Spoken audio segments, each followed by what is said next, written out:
Oh, welcome everybody to Anxiety Simplified podcast. I am Joanne Williams, and we are here to share some compelling strategies. An interesting one today. Some of these are from my 30 years as a mental health professional that I've used with great success with my clients that I hope you can use and help you to make your life just a little easier, happier, and give you more confidence.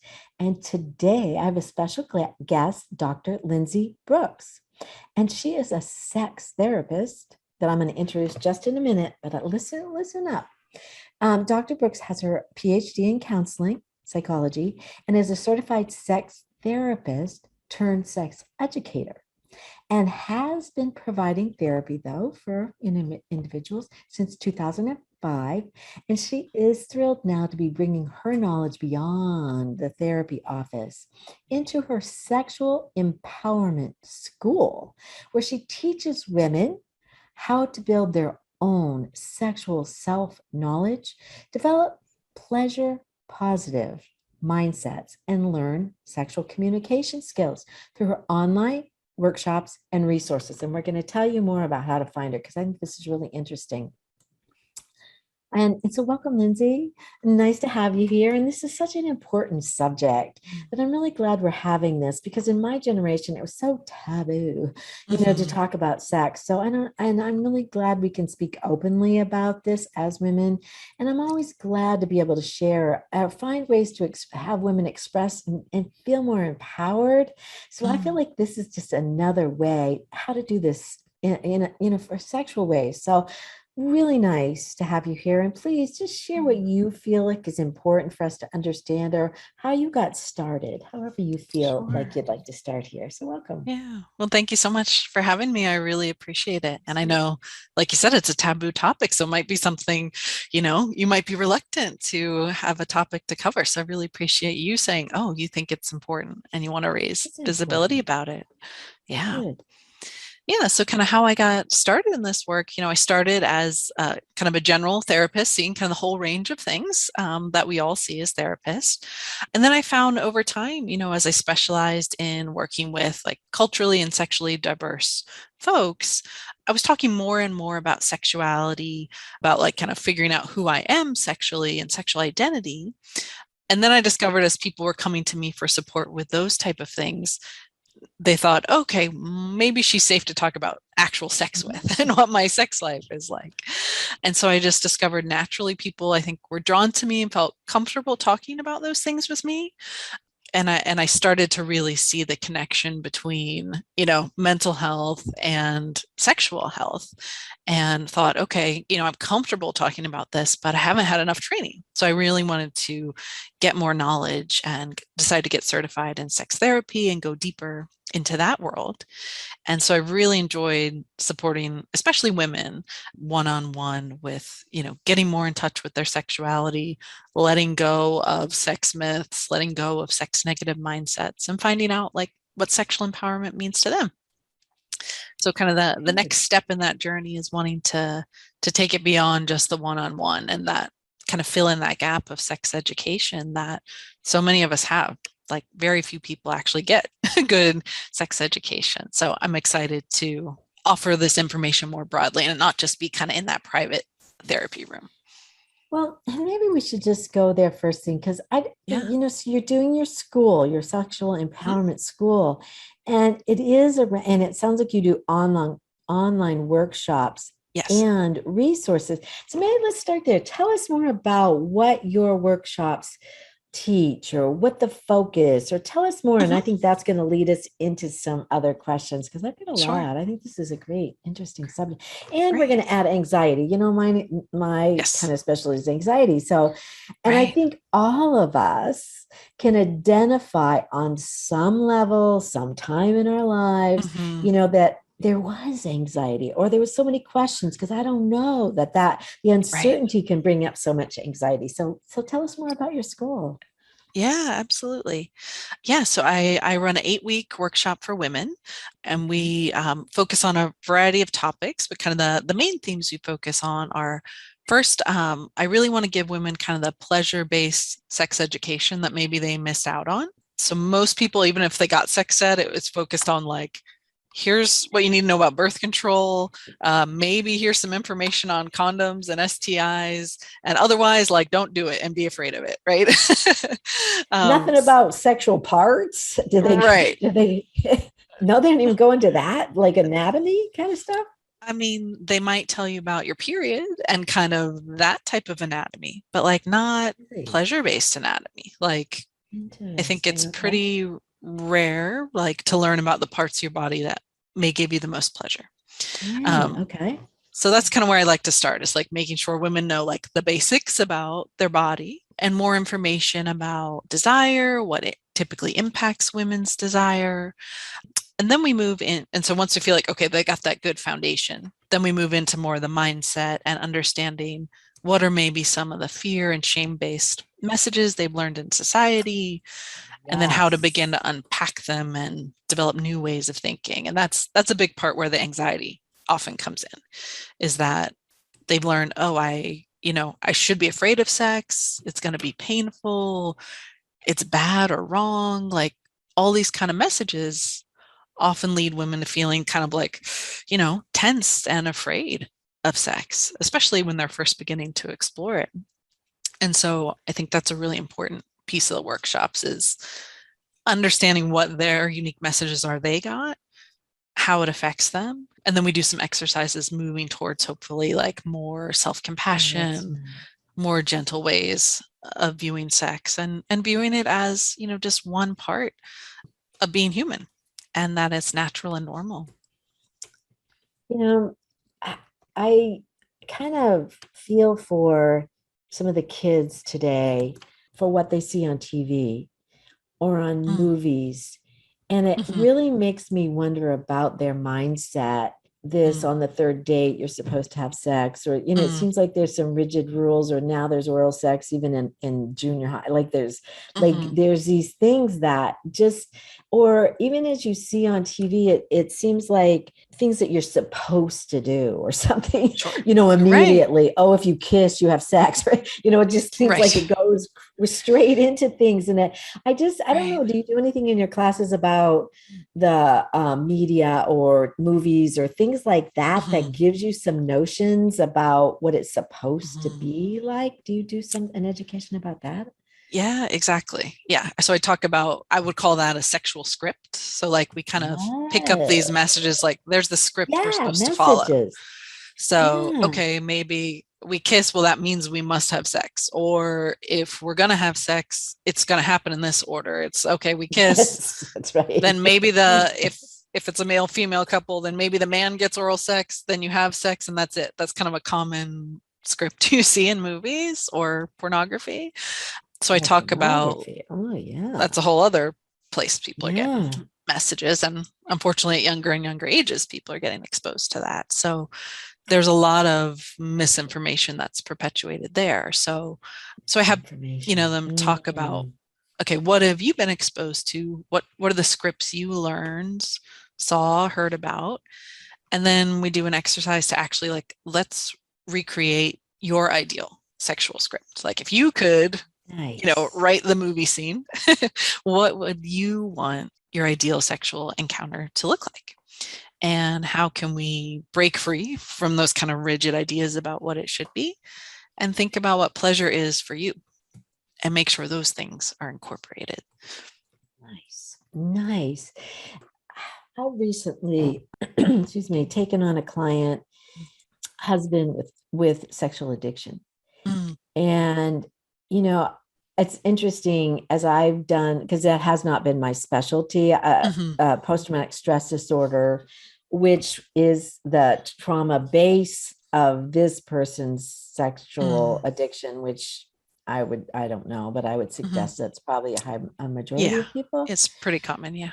Yeah, but what I'm seeing also or hearing as I do more study in this, because I haven't really that it hasn't been my focus, but I'm Mhm, really, well, I did do a recent seminar also looking at the correlation between gaming, the video gaming and mm. sexual addiction. Oh. And it made me really question, you kind of alluded to the pornography Mm-hmm. and younger people, but it Mm-hmm. sounds like there's beginning to be this correlation Mm, between the two. And it's kind of like the brain development of that pleasure center mm, getting sparked early, with gaming. mm. And then they're always looking for that next kind of spark Yeah. to happen. And it's easily transferred between the two for addiction. So it's like, Oh, oh interesting. no, for Mm, children, and I mean, not children, but young adults, or it could be children, but the sure. focus like you're doing it, it's like we probably most adults have these scripts or messages Mm-hmm. that you're looking at rewriting. And boy, I really wish that younger children were able to look at this in a more healthy way, like you were Yeah. teaching. Do you Yeah. do anything with schools? Probably not, because Mm-hmm. it gets into this whole Christian Right. or Right. religious, or I don't want my kids told about their body, or Right. that's unfortunate. So it's like leaving them vulnerable, wouldn't you Exactly. say? Absolutely. Yeah. Yeah. I don't work with kids, and that's part of the reason is it's so politically charged in the United States. And so I feel like my job is to help people once they are adults, and I can help them begin to maybe fill in the gaps of what they didn't get and maybe unlearn some of those things. I hope to kind of capture people in young adulthood ideally, but of course, any stage in your adulthood, you can always learn a new relationship to sex. But to catch them at that Good. point and start to offer them what they missed. Good. Well, one of your questions here that I was really kind of keen on, what do you wish women knew more Mm, about sex? What is it that, you hear mhm, enough from mhm. your clients that it's like, oh, this is kind of something that's pretty consistent among clients, that, oh, more Sure, women need to know about this. What are some sure. of those things? Totally. Yeah, I think one of the biggest things I hear is there's a common myth that women believe, like, I must have an orgasm through penetration. And that's like Hmm. the best and right way. And they often think like there's something wrong with it if they've I never should. experienced an So there's a orgasm through hmm, penetrative sex. And so interesting. that's, I mean, just giving that information is huge, that, it's actually only about 30% of women that can orgasm from penetration alone without any other kind of stimulation. So it's really the minority of women that is true for. So just normalizing that and then helping them explore what other kinds of stimulation they enjoy. And then that kind of goes into the second thing of that I often hear women, either they haven't ever explored masturbation or explored their bodies, or if they have, they still have a lot of shame and like discomfort with it. So I really encourage women to work through whatever those maybe fears are that they have about that, and view that as like, this is the best way you can get to know your body and know what you enjoy and what gives you pleasure. And then you can bring that into a relationship with a partner. It's like, how are you supposed to even know maybe what you want to experiment with or enjoy if you haven't even done it by yourself? So I think those are the two biggest things off the bat that come to mind. I'm kind of a child of the 70s.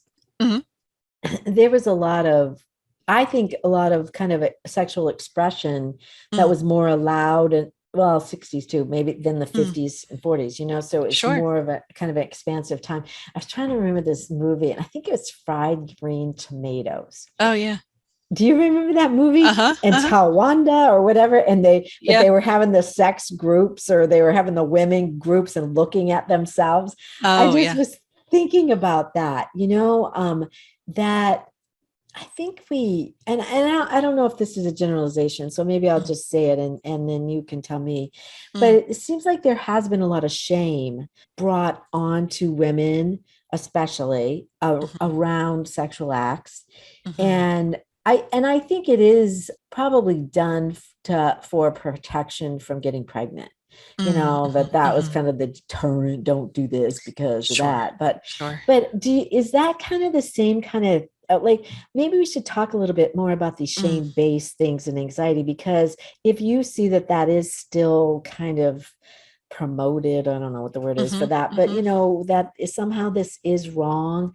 Right. Maybe you can just share some things that would help some listeners to feel better about what they're doing. And you called it Mhm, normalize. I think that's nice. mhm, That there isn't any, and I call them shoulds. Don't should on mm. yourself. Yes. That this or that is wrong about whatever, and learn some ways, like Mm, I like the pleasure mindset. What mhm, more can you do? But can you talk about shame a little bit more, or what you do mhm, hear from your women in your mhm. groups about Yeah, shame? absolutely. Yeah, it's interesting. I feel like we're in a really weird place in our society where there's two very like dichotomous things, I Mm. think women hear. Like there's a lot of messages about like you should protect, your sexuality. You should protect your virginity. Depending on maybe your religious or cultural values, there may be a strong emphasis still on wait until marriage and you are wrong or bad or impure if you have sex Oh, before marriage. that sounds religious, Yeah, so that can be right? a religious piece. Okay. But I think for some people it goes even beyond religion of just like Okay. women are supposed to kind of be the gatekeepers somehow of sex. And it's like just thinking Okay. about the idea of virginity, right? Like you are giving something up if you have sex. Like what are we giving up? It's just a new experience. There isn't actually anything that is lost, right? Like Well, there's that this sounds idea of you're Victorian. mhm, I mean, a long time ago. right. Wow. But I think it's still very embedded in US Really? culture. So Okay. there's a lot of that of like, are you going to be the good girl who Oh, yeah. protects your virginity? And then I also hear like this other extreme of on the other side of, well, you should be the fun sexual girl, and yeah, you should have hookups, and you should definitely have sex by the third date, and you should, shave all of your body hair, and you should look like this. And there's a lot of, expectations that you should be sexual. And and I hear women grappling with like, I've heard maybe some of this from my family or religion or society at large, but then maybe I've heard some of these expectations from my peers or media. And how do I decide what's right for me? Yeah. What do And I you think it's recommend? What do you say to that? Because that's mhm, really a key for young women mhm, grappling with these two sides. right, right. Well, first of all, I say like it's not black or white. Like let's break out of that Okay. black and white thinking because that kind of puts One us or the into other. you're the good Yeah. girl or the bad girl, Yeah. the virgin or the whore, right? And so Yeah. let's just let go of that to start with of like, humans are nuanced and complicated and it's not good or bad. It's pleasure is a normal part of the human experience. So trying to reframe that as a starting place and then helping them explore what are your values. We each Oh, have what our are own unique values? set of values that can Mm. guide your sexual decision making. Ah. And so instead of just like, oh, okay, I'm going to accept this script over here, I'm going to accept this script over here, what for me feels right? And that's very unique for every person. I don't advocate for like everyone should do this or should do that. I don't give them new shoulds. I want to help Yeah, like we don't need let's new shirts. no let's let go of that and figure out, for me it's like if you are making choices that are not based from fear, not based from shame, and you are giving yourself permission to explore pleasure, whatever that looks like for you. If it's right to do that after marriage, if that's right to do that when you're in a relationship, if that's right to do that with someone you're just having fun with, but you feel really safe and comfortable with, all of those are great. And let's explore what those could look like for you. And that's what I wonder, exploratory, and I think that a lot of times with teens, I mean, that's their years, for Mm-hmm. exploring life, checking this Mm, out, even identity, sexual identity, a right. lot of times even can be in their teenage years, Mm-hmm. and not to be, I like not fear or shame, Mm-hmm. it's like Mm-hmm. exploration, because I think I think in many ways that is a good time to do it safely, of Mm-hmm. course. But to be able to explore who am I now, in Mm-hmm. this relationship, Mm-hmm. or that type of relationship, and that Mm-hmm. there isn't true judgments, heavy judgments on Mm-hmm. those either way. Because I think as we get older, we get in Yeah. ruts and more rigid, and Mm. we're probably not going to do some of those things we may wish we did. Uh, And I think you can uh-huh. get away with some things a little bit easier when you're younger, Sure. to be able to try some of these things out, especially college years. I mean, it just seems like you're free finally, Mm-hmm. and it might be some times for the exploration. Mm-hmm. Yeah, absolutely.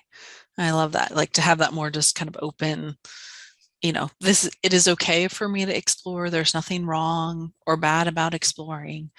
And that exploring can look like whatever you feel ready to explore. It doesn't have to be, I have to be pressured to, I'm in college now, so I must do it in a certain way. It's Right. Yes. what are you interested in exploring? What feels Mm. within your comfort zone to start to explore? That's perfect. And let's talk a little bit about the sexual positive mindset, or that empowerment kind of piece, because Mm-hmm. I've never heard it put quite like that. And I think Mm, that it just kind of feels open, like mm, that sounds so nice to feel mm, pleasure positive, mind, or those kinds of things. Just I've yeah. never heard that said quite like that. Can you Mm, share a little bit about what do you really mean by the sexual positive, or pleasure positive mindset? yeah. Yeah. So it's kind of the way that when I say mindset, I mean the ways that you think about sex. Thinking And about it. so Okay. having your thought process, be around the themes of like, oh, pleasure is a good thing. Pleasure is something I am allowed to have and welcome into my life. And sex is, a positive, exciting thing, right? It can be a tool for connection and for growth and for wellness. I mean, we know there's all kinds of health benefits of having an enjoyable sex life, whether that's, solo sex or with a partner. So, kind of holding more of those beliefs in the way you talk to yourself and think about sex, which is so different from those other messages of Mm. it's wrong, it's bad, it should be hidden. I mean, even masturbation, right? Most families, it's like you don't talk about it. If the kid gets like caught doing it, oh my God, it's like embarrassing and shameful. Oh, slam the door and pretend it never happened, kind of thing. So Yeah. instead being like, oh, it's normal for people to want to explore pleasure and that's okay. Oh, you're doing normal exploring. Oops, sorry I walked in on that, right? Like that it's that we give people privacy to explore these things, but it's not wrong or bad or should be hidden. I think we should go there for parents. Mm. I think, parents seem like have a hard time with this, Yeah. talking to their children. And I certainly have my views about when and how, and I think it needs Hmm. to be happen through a lifetime, not at this certain age or that, when Sure. they're asking Sure. questions, and when but give them something. Hmm. Don't talk about that or whatever. What Right. is your experience or thoughts about Mm-mm. for parents Mm. to say to their children, or when do you think that's appropriate, or what Mm. is your experience with this? Yeah. Yeah. And parents and kids are not really my Oh, they're expertise. not. So I will Okay. defer I Okay. will defer to the experts on that. But I think the one kernel I could offer is I would really encourage parents like to look at their own biases they might still have not explored yet and how that may get in the way of them feeling comfortable to talk to their kids because my sense is they often have a lot of their own baggage that can stop them from feeling okay to talk about it. So I'd recommend doing your own work first and then there's a lot of great books and resources that are out there now that There are, are. I will defer to those experts, but to explore those and think about, what are the, like you said, the different age appropriate conversations I could have throughout the Yeah. kids' lifetime with them. Okay. I like that, because there is a lot of good books. There is a lot of good resources. And I Mhm. like that you're saying that possibly. Mm, The parent is not having the talk mm, with them about sex because of their own kind of fears or hangups or shame around it. right. And the more they can feel open and explore their own or be Mm, comfortable with their own sexuality about these issues. But I like that you said about values also. I mm, think people, families have values, similar values yeah. that are Yeah. important. um to be held in high esteem. And Mhm, I think one of them that I wonder about, and again, this is probably more for teens, but mm. I'm going to ask anyways because you deferred it well anyway. So, but I'm going to ask about the emotional connections that Mm, do happen with sexual contacts, whichever kind you want sure. to say it. And it even in junior high, of the flirtation, or Mhm, and boundaries about what is okay to say no and yes mhm, to. And mhm, those kind of things, I think they start in early mhm. tweens even. Sure. And having confusion about that. Or maybe we could refer even teens, if they wanted to books or things that might help them, or Mm, questions to ask their parents or help their parents mhm. even with this talk. I don't know, do you have any thoughts about Yeah. kind of any or all of that, the emotional connections that Mm, that are important with sexual contacts, or ways to mm, look at this in some healthier way, even in younger kids as they mm, look at this in their mm, life? mhm. Yeah, I mean, I think maybe, as the adult trying to talk with them about this, them letting them know, I think, especially as a teen, it is really hard to separate emotions from sexual interaction. I think some people, as they get more experienced as adults, it is okay and comfortable for them to have casual sex, but I think that's extremely hard the younger that you are. So just talking about, it would make sense if you're starting to explore sexuality at a younger age, that you're going to develop strong attachments with people, and that could put you at risk for feeling emotionally hurt. Um, Deeply. so wanting to, yeah, definitely. Yeah. Yeah, so helping them think through, okay, what feels okay for them as far as that level of emotional risk. What are their values at that age? Mhm. And I would just say also, I'll add to that. I think with younger kids, we're not talking adult. Well, it could be with adults. I shouldn't say that. That Mm, no is okay. No is a really important yeah, word that yeah. needs to be learned. It's a boundary that somebody, when you start to feel cringy or something, and that's what your emotions are telling you, that this doesn't Hmm. feel right. This isn't right for me. And it's not Yes. wrong. And it's just like, notice what your emotions are Mm, telling you, because they're telling you something for a reason. And yes. usually, if you don't listen, that's when you're going to maybe feel sorry you did something. And that's when the guilt or the shame Mm, or whatever. So mm, listen to your emotions about this. And it's okay to say mm, no. What do mm, you say about that in your class about boundaries, or mm. saying Yeah. Yeah. So I talk about one of the skills I think is really helpful for sexual communication is to get really clear beforehand and talk about boundaries. So I break it into three things. no? So there's the what I want, what I will do, and then what I won't do. So those are the boundaries. Okay. So what you want are like the things you're most excited about, like, oh, I would really love to do this with you. I'm hoping maybe you'd be into that too. And then the I will things might be things that is like, yeah, they're not the top of my list that I'm super into myself, but I would like happily and lovingly do them if you're really excited about them.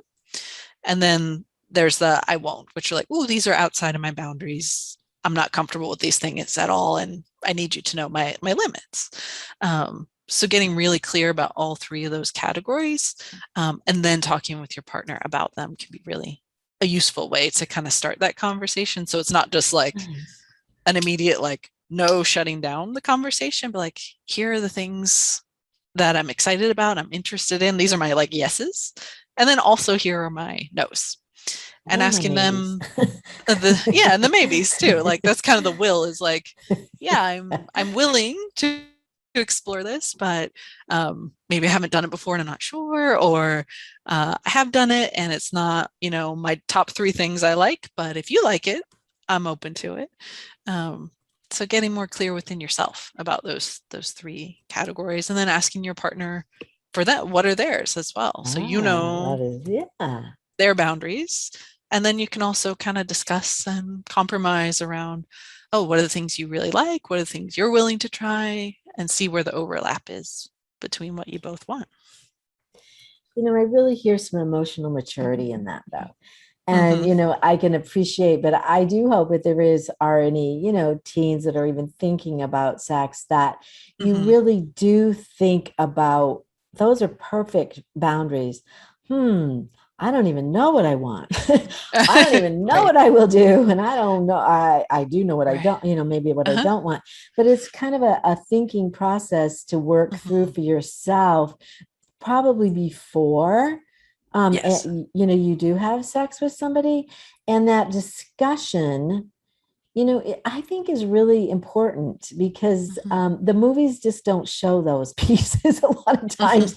And they Right. get a mix, or a not mixed message, a kind of a clear Mm-hmm. you're supposed to, whatever. So that's Right. really good information, Lindsey. I think that's Yeah. fabulous. Great.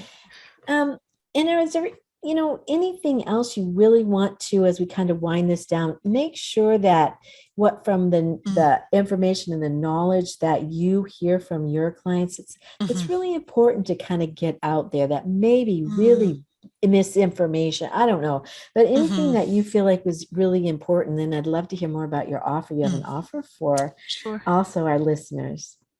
Sure. Yeah. I think kind of the biggest theme, maybe to sum up everything we've talked about, is like, especially for women, the idea that you do deserve pleasure. I think Ah, we so often get the message that, women, we should sacrifice ourselves for others. We should be smaller. We should be quieter. We should take up less space. Um, but instead, I want to just consider a new way of thinking of like, you can deserve and experience pleasure. And so to allow yourself to take up a little more space in asking for that with your partner, and that your pleasure should be just as important in any sexual interaction as your partner's, and that should be reciprocal. And so if oh, you there's a can good hold on word. to that. Reciprocal. Reciprocal. Yes. You hear that, audience? Because that's interesting. And I think that's kind of the old way. Oh, I'm done. You're done. Right. So Right. wait a minute. This needs to be reciprocated. Back, it's both of us. It's not just Yes. one. Oh, that was good. And that our pleasure is important. I think Hmm. that's a message that I don't think was important years ago. It was about the Right. man and the Right. women. Oh, you're fine, right? You're Right. good. Right. So that's really important information. Hmm. Reciprocal. All right. Yeah, yeah, so that you deserve for sex to be reciprocal, and it should also be pleasurable for you. And if that's Yeah. not the case, then a conversation needs to be had. So I want you to Yes. really, the listeners really own that you have a right to that, and you can speak up about that. Nice. Um, and you have an offering. I did look at your website, and I Mm, encourage people to go there, the sexualempowermentschool.com. But tell us mhm. about, and slash quiz for the quiz. Tell us about your Yeah, quiz yeah. that So you the have quiz, offering for free. yeah, so the quiz is a great place for anyone to get started. If you're listening to this conversation and thinking, "Ooh, maybe could use a little more help being empowered, but I have like no idea where to start," the quiz is a great starting point. So it's like a quick, I think it's 8 questions. It'll take you probably less than 5 minutes to take, and it will help you figure out what is the thing that's getting in your way of feeling more empowered.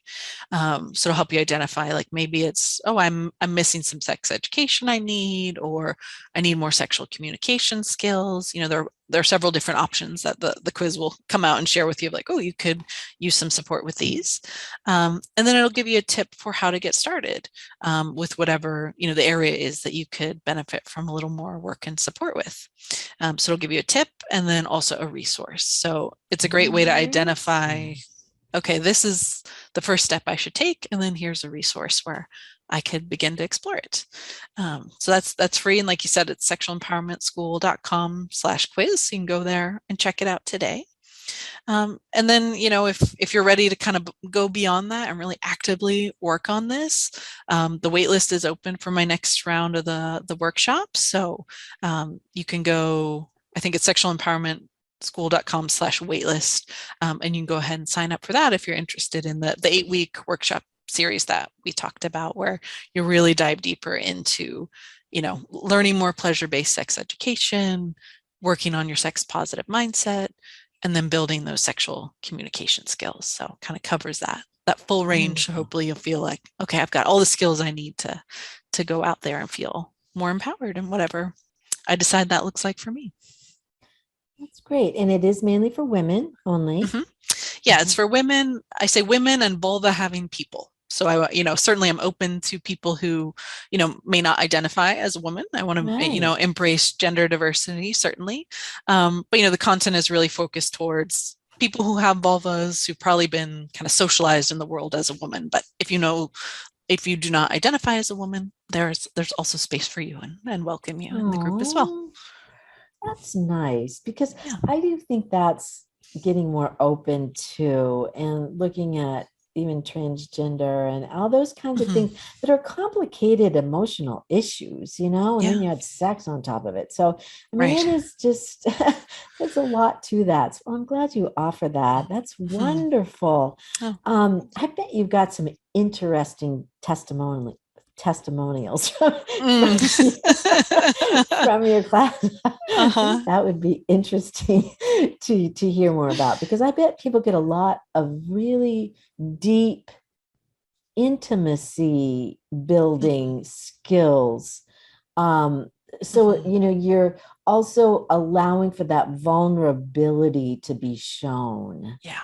And I bet that's really part of that empowerment. I bet that's just a Yeah, wonderful course. Good definitely. for Yeah. you. Yeah. The community, I think, is a big part of it, of people feeling Is it? safe to Yeah. feel vulnerable together in exploring these things. So that's really part of why I like doing it in a group setting, because Uh-huh. there's something more I think you can get out of it than just one-on-one work. And they could also do one-on-one work with you, though, if Sure. they would like to maybe start there Yeah. and say, If the I can't workshop talk sounds, about oh, I'm any a of little too this scared for that. yet. Yeah, I Sure. can start Sure. maybe talk to you about. Yeah, Yeah. good for you. That's Oh, really interesting. Well, thank you for sure. being here Thank you with us so today. I think much. I think we all learned a lot today, didn't we, audience? Thank you for having me and for being so open, and for you being, so comfortable and welcoming. You helped me Oh, feel at good. ease to talk about it too. So I appreciate that. Good. Oh, so glad to have you. Thank you for being here. So, audience, this is by no means a replacement for any therapy or any kind of medical attention if you ever need it, or, therapy needs. Always reach out, please, and take care of yourself. And I want to thank all of our listeners for being here, but please support us at our podcast by rating, reviewing, and subscribing. We always appreciate that. And I want you to remember to use and practice what Dr. Lindsey told us today, as these skills, to bring them into your life, or share them with someone. You've got some really good skills. Listen to this again about those boundaries. Listen again so that you can bring more joys into your life. That's what this is really all about. Or you can always go to anxietysimplified.net for hearing more about how to get a certified emotional support animal or psychiatric service dog today, that also can bring more joys into your life. Thank you. Bye for now.